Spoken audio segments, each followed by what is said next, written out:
है कि अगर वो दूसरी औरत के पास गया तो ये गलत कर रहा है, मैं इसकी पत्नी हूँ तो मेरा अधिकार बनता। ये बात और ये अधिकार आपको किसी देवी देवता ने नहीं दिए, किसी भगवान ने नहीं दिए, बाबा साहब डॉक्टर अम्बेडकर ने दिए। आपको और क्या चमत्कार चाहिए, कितने चमत्कार चाहिए? जो गूंगे होते थे, बेजुबान गूंगों के मुंह में इतनी जुबान आ गई है जो 4-4 घंटा मंच पर बोलते हैं। और कैसे चमत्कार चाहिए आपको? लेकिन इस देश का एक एक बच्चा शिक्षित होगा, पढ़ेगा और मंच पर भी बोलेगा, नेता भी बनेगा और विश्व स्तर पर अपनी पहचान बनाने की क्षमता रखेगा और उसको अवसर दिए जाएंगे। ये चमत्कार आपका किसी देवता ने नहीं किया, ये चमत्कार बाबा साहब डॉक्टर अम्बेडकर ने किया। साहब ने एक एक बात लिख कर गए। उन्होंने कहा जिस धर्म से तुम चिपके हुए हो वही धर्म तुम्हें 11,000 वोल्टेज का करंट देता है, तुम्हारा पूरा शरीर का खून निचोड़ लेता है, तुम्हारे अधिकारों का पूरा दमन कर देता है, लेकिन फिर भी ऊपर से कहा जाता है धर्म की बात है, इसमें विद्रोह मत करना। आज मैं महिलाओं से कहना चाहूंगी, आपकी गोद में पलने वाले बच्चे, जिनके हाथ, जिनके पैर, जिनका मुंह, जिनके एक एक अंग को आप बड़े अच्छे से साफ करती हैं, बड़ा करती हैं, पालती हैं, इन बच्चों का यदि वास्तव में आप भला चाहती हैं तो इन्हें किसी पत्थर की मूर्ति के आगे टिकाकर ये मत कहना कि बेटा यहाँ से शक्ति मिलेगी, यहाँ से तू छल झुका ले, या यहाँ देवी में बहुत शक्ति है, देवता में बहुत ताकत है। आज तक यही आप करती आई है। यही बात है कि बुढ़ापे में ये बच्चे जब बड़े हो जाते हैं तो 10-10 हजार 20-20 हजार रुपए का खर्चा करके कांवड़ यात्रा लाते हैं, कांवड़ ढोते हैं, वैष्णो देवी की यात्रा जाते हैं, दुनिया भर के प्रपंच करते हैं, लेकिन बुजुर्ग माँ बाप की सेवा बिल्कुल नहीं करते। इसमें दोष उन बच्चों का नहीं है, दोष हमारी परवरिश का, क्योंकि हम उसको बताते हैं कि बेटा इसमें ताकत है। जब हमने बता दिया इस देवी मैया में ताकत है तो वो आपके पीछे करेगा क्या जाकर? जब आप वो तो कहेगा मुझे ताकत चाहिए, मुझे तो पैसा चाहिए, मुझे तो पावर चाहिए, मुझे नौकरी चाहिए, मेरी सारी क्षमता जब इस पत्थर की मूर्ति से मिलेगी तो वो आपके पीछे क्यों जाएगा? आपको छोड़ देता है एक समय पर कि अगर तुम कर्म करो, फल की चिंता मत करो, ऊपर वाले पे छोड़ दो। कर्म करो, फल की चिंता मत करो, ऊपर वाले पे छोड़ दो। लेकिन बाबा साहब ने कहा कर्म करो और अगर फल ना मिले तो लेबर कोर्ट में जाओ और देखो कि तुम्हारा फल कहाँ गया, कौन खा गया, और देखो तुम्हारा फल मिलता चला जाएगा। बाबा साहब को किसी ने नहीं रोका। उन्होंने कहा कि हम तुम्हें लालच देते हैं, इन लोगों की जो भीड़ है तुम हमारे धर्म में दे दो, ये भीड़ तुम हमारे धर्म में दे दो। पर बाबा साहब ने कहा मैं किसी भी धर्म में अपने लोगों को बर्बाद होने के लिए, बेचने के लिए नहीं दूंगा।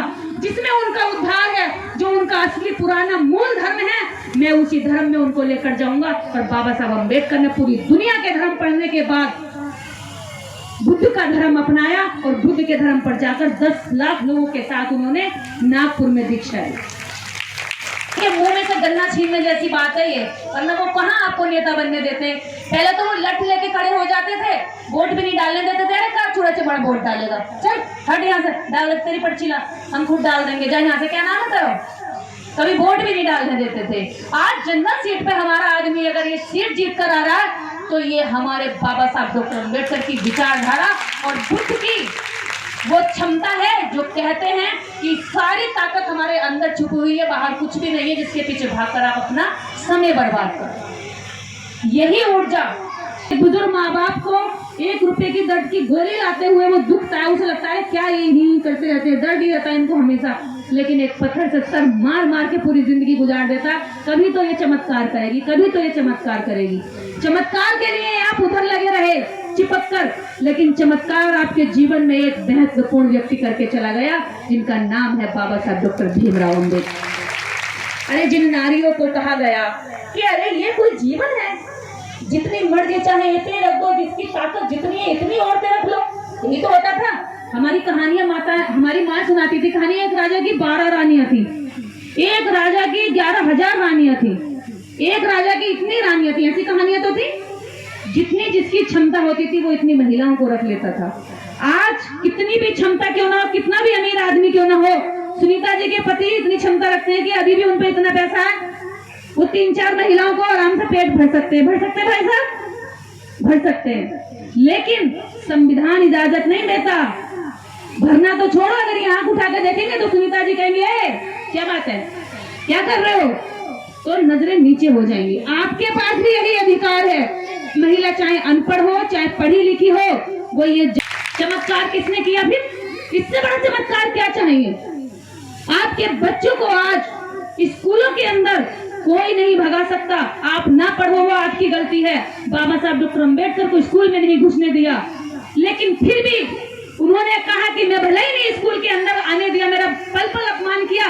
चिथड़ों में रहते थे जिन औरतों को कहा जाता था, केरला में राज्य में एक ब्राह्मण ने लगा दिया, ब्राह्मण राजा ने टैक्स लगाया था कि ऊपर का जो शरीर है वो दलित स्त्रियां ढक नहीं सकती, अगर ऊपर का अंग ढकेंगी तो उनको टैक्स देना पड़ेगा, जिसकी खातिर उस टैक्स को खत्म करने के लिए माता नंगेली ने अपनी जान की कुर्बानी दे दी। और आप माता पता नहीं कौन सी काली पीली को पूछती फिर रही हैं। आपकी असली माता अगर कोई है तो माता नंगेली है, माता सावित्रीबाई फुले है, माता रमाबाई है, जिन्होंने 4 बच्चों की कुर्बानियां दी। सावित्रीबाई फुले ने पूरा जीवन बच्चे नहीं जन्म दिए। उन्होंने कहा मैं पूरे देश के बच्चों की माँ हूँ और मैं इनका जीवन सुधारने के लिए काम करूंगी। अपनी असली माँओं को पहचानो, अपने असली पिताओं को पहचानो, जिन्होंने आपके हित के लिए काम किया। जब डॉक्टर अम्बेडकर को कहा गया कि तुम दलितों के नेता नहीं हो भाई, दलितों के नेता तो गांधी लगते हैं क्योंकि वो नंगे पुंगे रहते हैं, और तुम जिस गरीब समाज से आते हो वो चिथड़े पहनता और तुम सूट बूट पहनकर कहते हो कि मैं दलितों का नेता हूँ। तुम तो लगते नहीं देखने में दलितों के नेता। इधर गांधी जी बोले कि हाँ दलितों की मैं पैरवी करता हूँ, मैं ही दलितों का नेता हूँ। बाबा साहब डॉक्टर अम्बेडकर ने एक बात कही, हे गांधी, तुम मेरे समाज की दाई हो सकते हो, नर्स हो सकते हो, लेकिन माँ कभी नहीं हो सकते। माँ तो मैं ही रहूंगा इस समाज, क्योंकि दाई पैसा लेती है, बच्चा पैदा करती चली जाती है, परवरिश नहीं करती, उसकी आगे पीछे जो बुरा अच्छा है उसकी सोच नहीं रखती है। नर्स भी पैसा लेती है, दवाई देती है, बच्चा पैदा करती है चली जाती है, लेकिन उसकी बाद में देखभाल करने की या जीवन भविष्य की बनाने की उसकी कोई चिंता नहीं होती है। ऐसी बाबा साहब ने कहा कि डॉक्टर अम्बेडकर ही ये बात आज मैं लिखकर बोलकर जाता हूँ कि दलितों का नेता, अछूतों का नेता, इन गरीब कमजोरों का नेता यदि कोई गांधी को बताता है तो ये सच में सबसे बड़ा फ्रॉड होगा इस समाज के साथ, और दोबारा फ्रॉड होने की बात आज यही चल रही है। कोई नहीं बताता कि इस देश का असली राष्ट्रभक्त बाबा साहब अम्बेडकर था, लेकिन फोटो लगा के नोट पे हर किसी को बता दिया कि हमारा राष्ट्रपिता गांधी था। कैसे हो गए राष्ट्रपिता गांधी? ज्यादा संख्या हमारी, ज्यादा लोग हम, वोट हम देते हैं, धर्म तुम्हारा हम धोते हैं, मारपीट हम खाते हैं, सड़कें हम बनाते हैं, खेतों में उगाई, रोपाई, गुड़ाई और कटाई, छिटाई, सारा अनाज देश का हम उगाते हैं, और हमारा बाप फिर भी राष्ट्रपिता नहीं बन पाया। इस देश के अंदर अगर कोई कपड़ा पहन रहा है तो सारी फैक्ट्रियों में कपड़ा बनाने वाली लेबर हमारे लोगों की है। आप बताइए कितने ऊंची जाति के लोग वहां लेबर में काम कर रहे हैं। इस देश के अंदर यदि कोई जूता चप्पल पहनता है तो उसकी कटाई छिटाई, जितनी भी उसकी सफाई, चमड़े की सफाई, या आज वैक्सीन के या दमड़े जिस चीज के भी बन रहे हैं, सारी लेबर का काम हमारे लोग करते हैं, फिर भी हमारा बाप राष्ट्रपिता नहीं बन पाया। क्यों? इतनी बड़ी बेईमानी इतिहास में हुई, आज भी हो रही है और आज लगातार की जा रही है। आपके सर पर धर्म का नशा चढ़ाकर आपके बच्चों की शिक्षा छीनी जा रही है और आप तमाशा देख रहे हैं। कारण धर्म की बात है, मत बोलो। धर्म की बात कहकर जब तक चुप रहोगे तब तक सत्यानाश होता रहेगा। बाबा साहब चुप नहीं रहे, बाबा साहब भगवान के भरोसे नहीं बैठे, अगर चाहते तो वो भी बैठ सकते थे। बाबा इसी धर्म के नाते जब महल बनते थे, बड़ी इमारतें बनती थी, और कोई गलती से तूफान आ गया, कोई छोटी सी भी दीवार गिर गई तो कहते थे, धर्म ने कह दिया, पुजारी ने कह दिया कि 401 अछूतों को इस बुनियाद में नीचे दफना दो, नीचे दबा दो तो ये बिल्डिंग कभी नहीं गिरेगी। अरे तुम मजदूरों को जब इमारतें बनी तब इमारतों की बुनियादों में दबा दिया गया, तब तुम्हारा धर्म और भगवान नहीं आया, लेकिन बाबा साहब आया। बाबा साहब ने बोला एक भी मजदूर मरा तो उस मजदूर की जान की तो तुम्हें कीमत देनी ही पड़ेगी, उसके बच्चों का भरण पोषण भी करना पड़ेगा, वरना कितने मजदूरों को मार देते थे। आज तुम्हारे पति, भाई, बेटा या तुम इन बच्चों को बड़ा कर रहे हो तो ये भी कल मजदूर बनने की कगार पर जा रहे हैं, क्योंकि कुछ अधिकार छोड़े नहीं है। मजदूरों के लिए अधिकार दिए।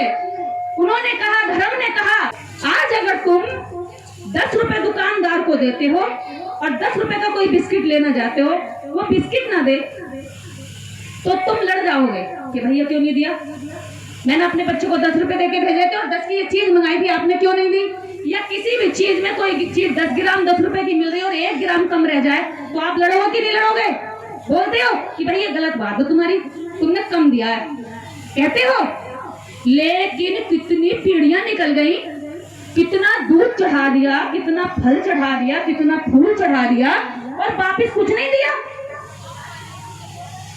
कितनी जगह जाके यात्राएं कर ली, हर बार हम यही कहते हैं ना, किसी मंदिर मस्जिद जाते हैं, कोई बच्चा बीमार हो गया तब भी हम 1 रुपया रखते हैं कि ले भैया 1 रुपया देवता के नाम का रख दिया बच्चे के लिए, फिर भी हमें दवाई लेके आनी पड़ती है।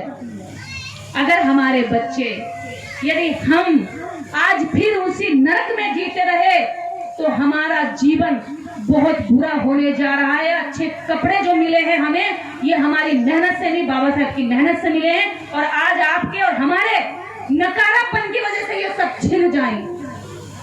आपका धर्म सिर्फ एक ही है, बुद्ध धर्म, इसको असलियत में पहचानो, इसके पीछे चलो, ये आपके भले का काम करता है। और जिस धर्म पे आप चिपके हुए हो वो आपका सत्यानाश करता है। ये बात मैं नहीं कहती, बाबा साहब डॉक्टर अम्बेडकर अपनी किताबों में लिख कर गए। आप बताइए, आपके 2 बच्चे हैं, 2 बेटे हैं, एक दारू पीने लगा, गलत ऐब करने लगा और आपकी बात नहीं मानता, और एक अपने पिता की बात मानता है, तो पिता किसको देगा जमीन? उस शराबी पियक्कड़ को, या जो अच्छे से घर की जिम्मेदारी समझ रहा है और दारू और नशा किसी तरह के ऐब में नहीं है, किसको देगा? किसको देगा बताओ? जो अच्छा वाला होगा ना। तो आज हमारे समाज में हमें बाबा साहब के अच्छे वाले बेटा बेटी बनना है, जहां अगर हमें अधिकार लेना है तभी हमें संपत्ति में उनके अधिकार मिलेगा। जब हम उनके कहने पर चलेंगे, जब नहीं चलेंगे तो बिखर जाएंगे। अब बात सुन लो धर्म की। जिस धर्म में बाबा साहब का अपमान किया गया, उस धर्म को बाबा साहब ने बड़ा निराश होकर छोड़ा था, क्योंकि बाबा साहब चाहते थे कि मैं इस धर्म को सुधार के लिए कोशिश करूं, पर उनके साथ किसी ने चर्चा नहीं करी। बाबा साहब अम्बेडकर बहुत निराश हो गए।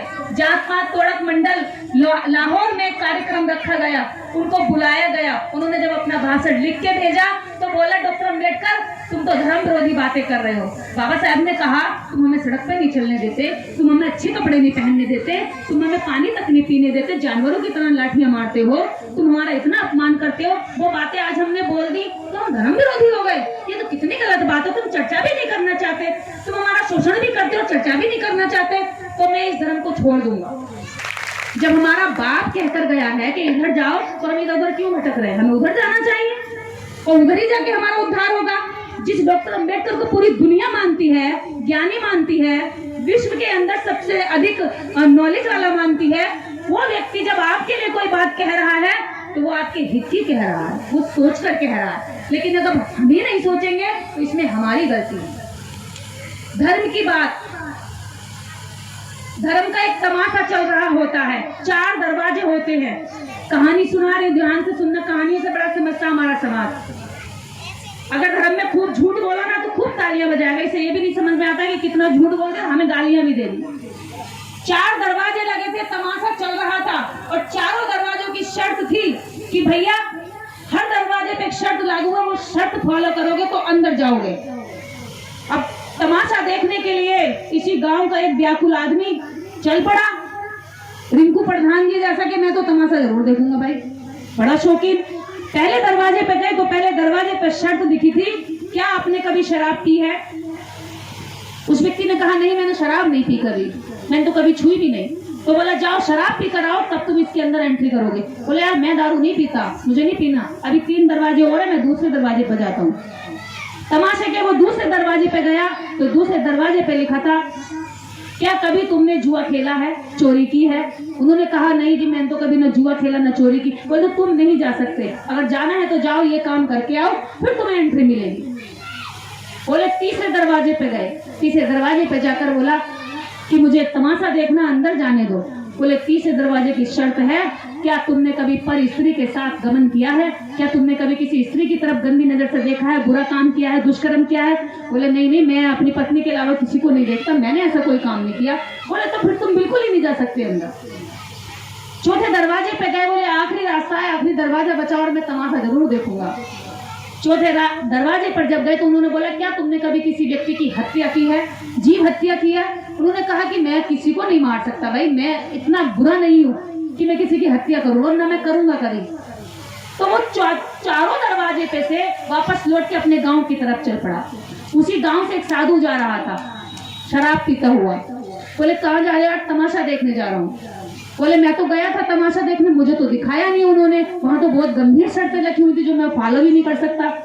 तो बोले कि ऐसा कर, देख तू किसी आदमी को मारेगा तो ये अपराध होगा, ये भी मत कर। तू किसी की औरत को छेड़ेगा, ये भी अपराध होगा, ये भी मत कर। और तू जुआ भी मत खेल, चोरी भी मत कर, ये बड़े बड़े अपराध है, इनसे दूसरों का नुकसान होगा। ऐसा कर, तू दारू पी ले, इसमें किसी का नुकसान नहीं है, छोटी सी बात है, तो तमाशा देखने चल। तो उसने सोचा, हाँ सही बात है, किसी का नुकसान नहीं हो रहा इसमें, बस मेरा ही हो रहा थोड़ा सा, और मैं पी लेता हूँ, कोई फिर तमाशा तो देखने मिलेगा।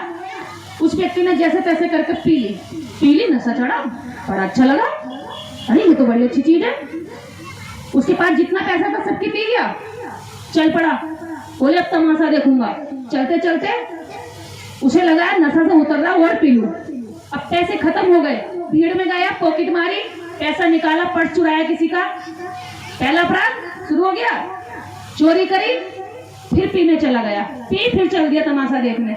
अब जब नशे में होता है व्यक्ति, सुंदर स्त्री जा रही थी, देख के उसकी नजर डोल गई, और नजर डोली तो छेड़ने चल पड़ा। छेड़ने चला तो लोगों ने पीटा। ये क्या कर रहा? लड़की ने हल्ला मचा दिया।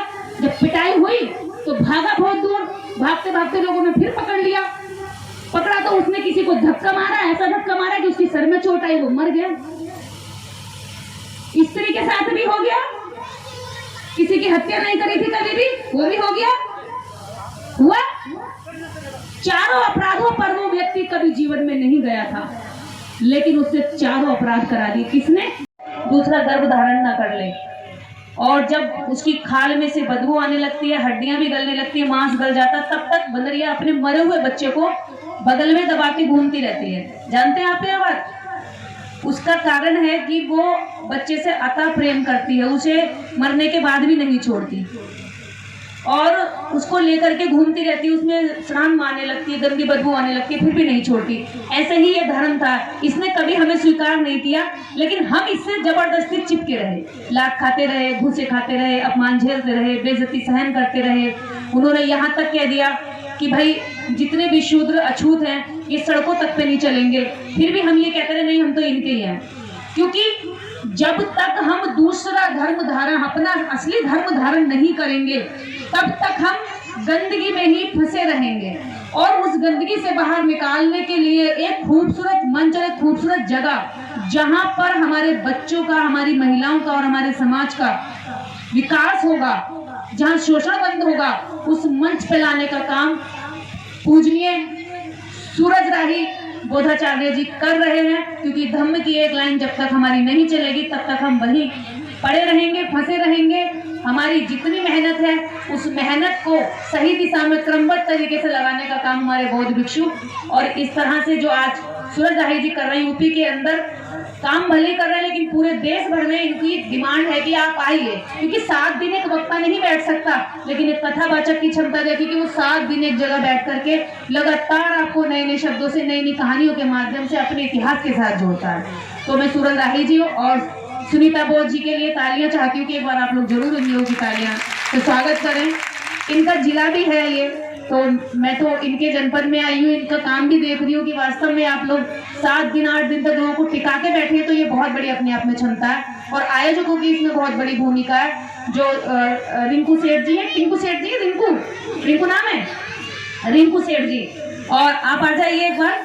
रिंकू सेठ जी ने जो ये पे बैक टू सोसाइटी के तहत इतना बड़ा काम किया, बाकी प्रधानों के लिए आंखों में आंखें डालकर ये कह सकते हैं कि मैं प्रधान बना तो मैंने समाज को पे बैक किया, उसको दिया, उसका सही रास्ता बताने के लिए मैंने ये टेंट लगाया, लोगों को कहां कहां से बुलाया। हम आप तक नहीं मिल पाते अगर ये हमें नहीं बुलाते, तो इनकी वजह से हम आपके बीच में हैं। अगर मनीष की वजह से हम आपके बीच में, कि मनीष ने कहा कि दीदी आपको आना, हमने ठीक है भाई। और सबसे बड़ी बात यह है, रिजर्व सीट पर जीते गए आपके नेता वोट लेने के बाद पैसे से, नोट से खरीद लिए जाते हैं। लेकिन अगर कोई सच्चा वास्तव में लीडर बनने की क्षमता रखता है तो वो रिंकू जी जैसे लोग होते हैं जो जनरल सीट पे भी जीत के दिखाते हैं।